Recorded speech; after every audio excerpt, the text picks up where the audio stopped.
أعوذ بالله من الشيطان الرجيم. بسم الله الرحمن الرحيم.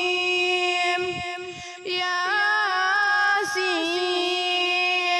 والقرآن الحكيم إنك لمن المرسلين على صراط مستقيم.